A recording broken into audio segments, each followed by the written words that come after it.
হয়, কাজিৰঙাৰ পৰ্যটনৰ এক নতুন সংযোজন আৰু মই যি দৃশ্য আপোনালোকক দেখুৱাম সেই দৃশ্য দেখিলে হয়তো আপুনিও উভতি যাব ৬০ আৰু ৭০ দশকলৈ। কাৰণ সেই সময়ত অসমৰ গাঁৱে ভূঞে এক বিশেষ বাহন আছিল। সেই বাহনখনেই হৈছে গৰু গাড়ী, ম'হৰ গাড়ী অথবা ঘোঁৰাৰ গাড়ী। মই এই মুহূৰ্তত ঘোঁৰা গাড়ী এখনৰ ওপৰত আছোঁ আৰু কাজিৰঙা অৰ্কিড পাৰ্কত আজিৰে পৰা নতুন সংযোজন কৰা হৈছে চাফাৰী। এতিয়াৰ পৰা ঘোঁৰা গাড়ী চাফাৰী, গৰু গাড়ী চাফাৰী আৰু ম'হৰ গাড়ী চাফাৰী এতিয়া পৰ্যটকে কৰিব পাৰিব। দেখুৱাইছোঁ নতুন সংযোজন কাজিৰঙাৰ পৰ্যটনৰ। ইতিমধ্যে পৰ্যটকে এই গৰু গাড়ীত উঠি কাজিৰঙাৰ অৰ্কিড পাৰ্কৰ অপূৰ্ব সৌন্দৰ্য উপভোগ কৰিছে। মই দেখুৱাইছোঁ ম'হৰ গাড়ী ইতিমধ্যে ম'হৰ গাড়ী কেইটামান প্ৰীতমে দেখুৱাব। ম'হৰ গাড়ীখন আমি দেখুৱাইছোঁ, এয়া ম'হৰ গাড়ী। আৰু ম'হৰ গাড়ীত উঠি পৰ্যটকে কাজিৰঙাত সফৰ কৰিব পাৰিব। নৱতম সংযোজন কাজিৰঙাৰ পৰ্যটনৰ আৰু কাজিৰঙা ৰাষ্ট্ৰীয় উদ্যানৰ ভিতৰত নহয়, অৰ্কিড পাৰ্কত দেশী বিদেশী পৰ্যটকে এই ম'হৰ গাড়ীত উঠি কাজিৰঙাৰ যি অপৰূপ সৌন্দৰ্য, দাঁতিকাষৰীয়া অঞ্চলৰ যি অপৰূপ সৌন্দৰ্য, সেই অপৰূপ সৌন্দৰ্য উপভোগ কৰিব পাৰিব।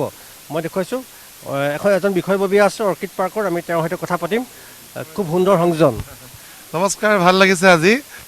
পোনপ্ৰথমে আপোনালোকক আমি ধন্যবাদ জ্ঞাপন কৰিছোঁ। আপোনালোকে আহিলে আজি শুভ অনুষ্ঠানটিত। আজি আমাৰ খুব সুন্দৰ লাগিছে। আজি ম'হৰ গাড়ী, গৰু গাড়ী আৰু ঘোঁৰা গাড়ী পৰ্যটনৰ নতুন এটা আমাৰ প্ৰথম আজি চাফাৰী হিচাপে এই উদ্বোধন কৰা হৈছে আজি কাজিৰঙা জাতীয় অৰ্কিড উদ্যানত। আৰু সকলোকে আমি আহ্বান জনাইছোঁ, আপোনালোক সকলো আহিব আমাৰ এই নতুন যিটো আমাৰ গৰু গাড়ী, ম'হৰ গাড়ী আৰু ঘোঁৰা গাড়ীৰ সোৱাদ ল'বলৈ। আৰু আজি মই বিপ্লৱ বৰুৱা, সাংস্কৃতিক পৰিচালক, আপোনালোকক সকলোকে আমন্ত্ৰণ জনাইছোঁ। সকলোকে আহ্বান জনাইছে, অনুৰোধ জনাইছে এই গৰু গাড়ী বা ম'হৰ গাড়ী অথবা ঘোঁৰা গাড়ীত উঠি কাজিৰঙাৰ অপৰূপ সৌন্দৰ্য উপভোগ কৰিবলৈ দেখুৱাইছোঁ।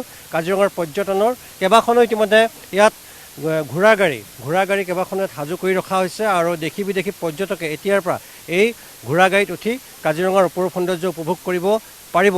আৰু দেখুৱাইছোঁ ম'হৰ গাড়ী, সমান্তৰালভাৱে ম'হৰ গাড়ী দেখুৱাইছোঁ, দুটাকৈ ম'হ। আৰু এই ম'হৰ গাড়ী দেখিব পোৱা গৈছিল ৭০ অথবা ৬০ দশকত দেখিব পোৱা গৈছিল গাঁও, ৰাজপথতে হওক বা গাঁৱতে হওক।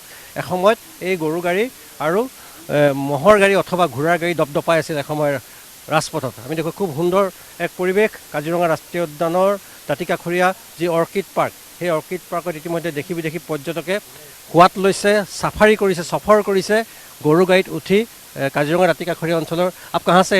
हेलो, कहाँ से? ये गाड़ी आप भैंस? हाँ है, महाराष्ट्र में है, इंटीरियर में है, लेकिन इस पे सवारी करना तो अलग ही चीज़ है। घोड़े के सवारी कर लेते हैं लोग, बट भैंस का ये कार्ट जो है वो यूनिक है। सब जगह में नहीं होता है, जो विलेज में यूज़ होता है, लेकिन बैल का ये बहुत यूनिक है। Thank you. দেখাইছোঁ পৰ্যটক, বহিৰাজ্যৰ পৰ্যটক আৰু গৰু গাড়ী লগত আছে ম'হৰ গাড়ী, ঘোঁৰাৰ গাড়ী। নতুন আমেজ, পৰ্যটকক নতুনত্ব দিব এই গাড়ীকেইখনে। আৰু ইতিমধ্যে দেশী বিদেশী পৰ্যটকে এই ম'হৰ গাড়ী অথবা ঘোঁৰাৰ গাড়ীত উঠি এতিয়া কাজিৰঙাত সফৰ কৰিব পাৰিব। কাজিৰঙা ৰাষ্ট্ৰীয় দাঁতিকাষৰীয়া অঞ্চল চাফাৰীৰ জৰিয়তে উপভোগ কৰিব পাৰিব।